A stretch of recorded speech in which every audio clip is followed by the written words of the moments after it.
हमने घटना चक्र से पढ़ाई करी थी। अगर आप घटना चक्र की जगह और भी कोई मैगजीन लेना लिए आपका फोकस रटने पे थोड़ा ज़्यादा होता है जी। इस वजह से थोड़ा दिक्कत होती है। बाकी माध्यम से कोई फ़र्क नहीं। माध्यम के बच्चे थोड़े कम होते हैं, लेकिन उसकी वजह होती है कि जैसे इसके लिए आप अपना प्रीलिम्स पढ़िए, जो अच्छी बुकें हैं आप उनको एक बार जाके।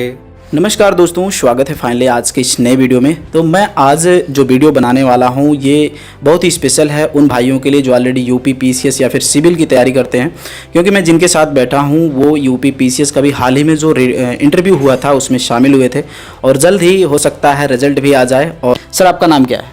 हमारा नाम रविकांत वर्मा है जी। तो कि आप जो है सिविल में या फिर यूपी पीसीएस की जो भी तैयारी आप करते हैं, इसके क्षेत्र में आप कब आए हैं? मतलब इस क्षेत्र में हमने आने का डिसाइड किया था 2016 के बाद से, और 2017 से हम मेनली इसके लिए प्रिपरेशन कर रहे हैं। तो उसके बाद से ही मन बनाया और फिर इस क्षेत्र में आने का ट्राई किया और फिर अभी है यहाँ पे फ़िलहाल इंटरव्यू दिया है, देखते हैं आगे। तो सर ये बताइए, जैसे आप इस क्षेत्र में आए तो आप कहाँ से प्रिपरेशन किए या फिर कैसे आपने तैयारी की वगैरह सब? इसके लिए हमने कोचिंग भी ली है और उसके अलावा ऑनलाइन कोचिंग भी हमने करी है, और फिर इधर हाल फिलहाल 1-1.5 साल से सेल्फ स्टडी है, क्योंकि अब इतना अनुभव हो चुका है कि आप खुद से पढ़ सकते हैं, तो अब अपने आप पढ़ाई चल रही है। तो आपका जो कोचिंग वाली बात कर रहे हैं, आपकी कौन सी संस्था से आप जुड़े थे? मतलब कहाँ से कोचिंग किए थे? ये कोचिंग हमने दिल्ली में करी है, एक श्री राम IAS है वहाँ से, और उसके बाद ऑनलाइन हमने स्टडी फॉर सिविल सर्विसेज का एक कोर्स लिया था। यही 2 माध्यम रहे हमारे पढ़ने के यहाँ पे। तो आप मतलब दिल्ली में भी रह चुके हैं? हाँ, दिल्ली में भी हम लगभग 3 साल रहे हैं। उसके बाद फिर यहाँ इलाहाबाद आए थे। तो इलाहाबाद में आप कब से हैं? इलाहाबाद में हमें आए हुए लगभग 11 महीने हो गए हैं। तो हम आपसे ये जानना चाहते हैं कि जैसे आपका ये कौन सा अटेम्प्ट था, इसके पहले आपने कितना एग्ज़ाम दिया है? इसके पहले हमने 2 अटेम्प्ट दिए थे, ये हमारा तीसरा अटेम्प्ट था, और इस बार इंटरव्यू भी हमारा पहला अटेम्प्ट है इंटरव्यू के लिए। अच्छा जी। तो इसके बाद मेंस वगैरह आपका कितनी बार निकला है? ये हमारा दूसरा मेंस था। दूसरा मेंस है। तो हम आपसे सर ये जानना चाहेंगे, जैसे हमारे जो भाई हैं जो वीडियो देख रहे हैं, सबका ये क्वेश्चन होता है कि तैयारी कैसे करें, किस तरह से क्या रणनीति बनाएं, वो सारी चीज़ें आप जितना हो सके साझा कर सकते हैं। इसके लिए आपको, अगर आप कोचिंग करते हैं तो वो आपको गाइड करते हैं। अगर आप कोचिंग ना भी करके खुद से सेल्फ स्टडी करना चाहते हैं तो भी बहुत दिक्कत नहीं है। आप इस टाइम पे ऑनलाइन इतना सपोर्ट है आपके पास कि आप पढ़ सकते हो। आप थोड़ा बहुत गाइडेंस लीजिए और अच्छी किताबें पढ़िए।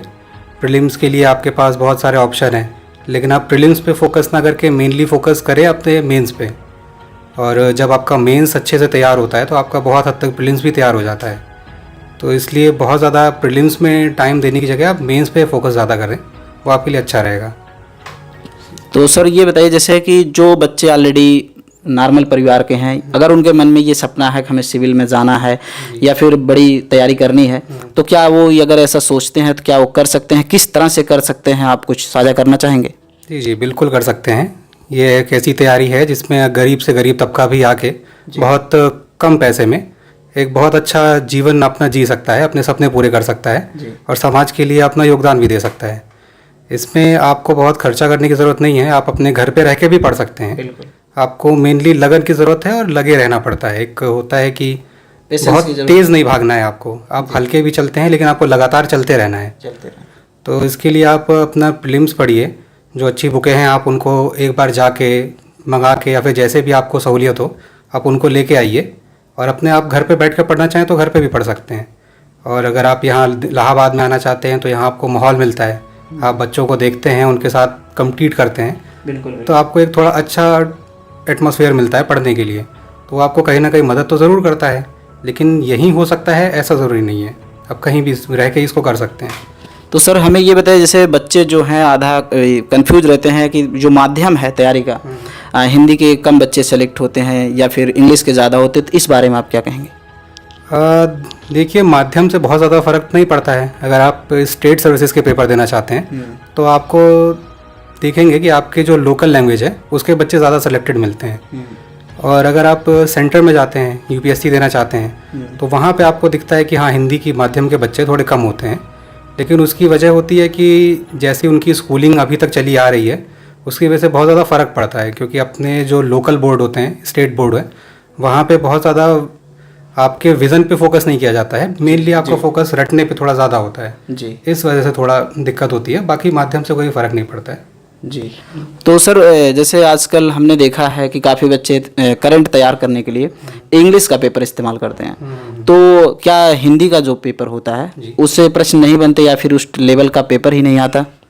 इंग्लिश के पेपर में अगर आप हिंदू या इंडियन एक्सप्रेस देखते हैं तो उनकी गुणवत्ता बाकी हिंदी के पेपरों से थोड़ी अच्छी होती है।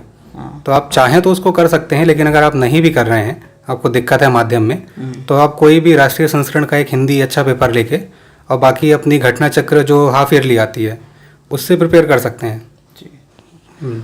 तो करंट, जैसे करंट आपने कैसे तैयार किया था? आप स्पेशली पेपर से, न्यूज़पेपर से, या फिर कोई आप बुक सजेस्ट करना चाहेंगे? हमने तैयार किया था एक तो न्यूज़पेपर से, दूसरा ऑनलाइन जो कोर्स होते हैं आप जो लेते हैं वो भी आपको करंट प्रिपेयर करवाते हैं, आपको नोट्स देते हैं, क्लास लेते हैं, आपकी क्विज़ करवाते हैं, उसमें भी आपका तैयार होता है। प्लस एक मैगज़ीन आप जो भी लेना चाहें, हमने घटना चक्र से पढ़ाई करी थी, अगर आप घटना चक्र की जगह और भी कोई मैगज़ीन लेना चाहते हैं तो वो भी ले सकते हैं। तो सर जैसे आपका पहली बार इंटरव्यू हुआ, तो इंटरव्यू के आपके क्या एक्सपीरियंस रहे? जैसे अभी जो बच्चे नहीं वहाँ तक पहुँचे हैं, डरते हैं, तो आपका क्या एक्सपीरियंस रहा, किस तरह आप साझा करेंगे? इंटरव्यू के टाइम पे थोड़ा डर तो लगता है, फेस करने में बोर्ड होता है, आपकी ज़िंदगी उस 15-20 मिनट पे डिसाइड होती है। जी। आपको डर तो उस चीज़ का लगता है, लेकिन अगर आप इंटरव्यू में जाते हैं तो वहाँ का माहौल देख के आपको डरने की ज़रूरत नहीं है, क्योंकि वहाँ आपको बहुत ज़्यादा वो कंफर्ट में रखते हैं। ऐसा नहीं होगा कि आप जैसे नॉर्मल इंटरव्यूज़ देखते हैं कि आपको डराया जाता है, आपके ऊपर प्रेशर डाला जाता है, तो उस तरह का माहौल आपको वहाँ नहीं मिलेगा। आप बहुत आराम से ईज़िली उसको क्रैक कर सकते हो, आपको कोई दिक्कत नहीं आती है। प्रिपरेशन के लिए आप ये कर सकते हैं कि अगर आपको थोड़ा बैठने में दिक्कत है, सामने फेस कैसे करेंगे उसकी दिक्कत है, तो आप मॉक ज़रूर दीजिए। अगर आपका पहला अटैम्प्ट है तो आपको मॉक काफ़ी फ़ायदा करेगा। जिसके 2 अटैम्प्ट हो जाते हैं, तीसरा अटैम्प्ट है, उसको इतनी ज़रूरत नहीं पड़ती है, उसको एक्सपीरियंस आ जाता है, उस माहौल का एक्सपीरियंस रहता है उसे। फिर वो अपनी प्रिपरेशन पे ज़्यादा ध्यान देता है, बकाए कि अपने माहौल वो खुद को सेट करे। और पहले अटैम्प्ट में आपको माहौल भी देखना होता है, आप कैसे जाओगे, कैसे फेस करोगे, प्लस आपको अपनी जो प्रिपरेशन है इंटरव्यू तक की उसको भी देखना होता है। तो जिसका फर्स्ट अटैम्प्ट है उसके लिए हम यही कहेंगे कि उसे मॉक देना चाहिए। बिल्कुल।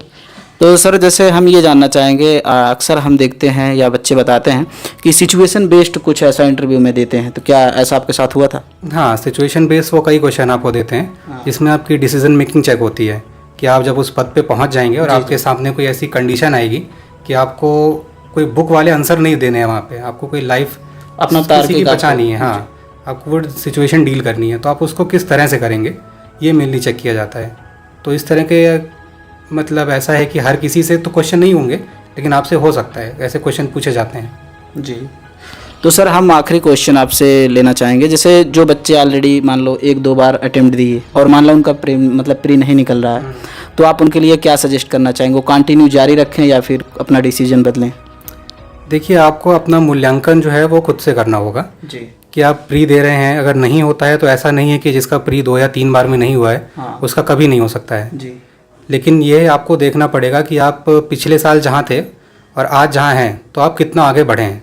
आप आगे बढ़ रहे हैं या फिर आप वहीं पे हैं, ये आपको देखना पड़ता है। और ये तैयारी ऐसी है कि इसमें थोड़ा टाइम आपको देना पड़ेगा। आप ऐसा नहीं सोच सकते हो कि हम आएंगे 6 महीना 1 साल रहेंगे और लेके चले जाएंगे। जी जी सर, ऐसा होते हैं, लोग करते भी हैं, लेकिन हर कोई वो कर पाए ऐसा ज़रूरी नहीं है। तो इस तैयारी में आने से पहले आपको अपने लिए एक थोड़ा बहुत बैकअप भी तैयार कर लेना चाहिए कि अगर आप यहाँ से नहीं जाते हैं, नहीं होता है आपका, तो आप जाके क्या और करेंगे, मतलब बी प्लान आपको सेट करने के। हाँ, बहुत लोग आपसे कह सकते हैं कि बी प्लान रखना मतलब आप कॉन्फिडेंट नहीं है खुद में कि आप नहीं निकाल पाएंगे, खत्म कर रहे हैं। हाँ, लेकिन वो ऐसा नहीं होता है जी, क्योंकि हर साल बहुत सारे बच्चे देते हैं उस पेपर को और बहुत से बच्चे उसमें से कैपेबल होते भी हैं, लेकिन सबका हो जाएगा इस बात की गारंटी नहीं है आपके पास। तो आपको अपना ये मान के नहीं चलना है कि यही ज़िंदगी है, ये मिला तो ठीक, ये नहीं मिला तो कुछ नहीं है। आप जाइए, आप उसके लिए तैयारी करिए, ईमानदारी से तैयारी करिए। आपका होता है बहुत अच्छी बात है, अगर नहीं भी होता है तो ज़िंदगी ख़त्म नहीं होती है, आप फिर भी अपनी ज़िंदगी में बहुत कुछ अच्छा कर सकते हैं। बिल्कुल। तो चलिए, सर ने काफ़ी वक्त दिया और उम्मीद करते हैं सर कि आपका सिलेक्शन होगा और जल्द ही हम आपसे फिर से इंटरव्यू के लिए मिलेंगे। और सर आपका बहुत बहुत धन्यवाद। आखिरी बात, कुछ आप संदेश देना चाहेंगे? हमारा संदेश यही है कि तैयारी करें और बहुत ज़्यादा प्रेशर ना लें खुद पे, आराम से तैयारी करें।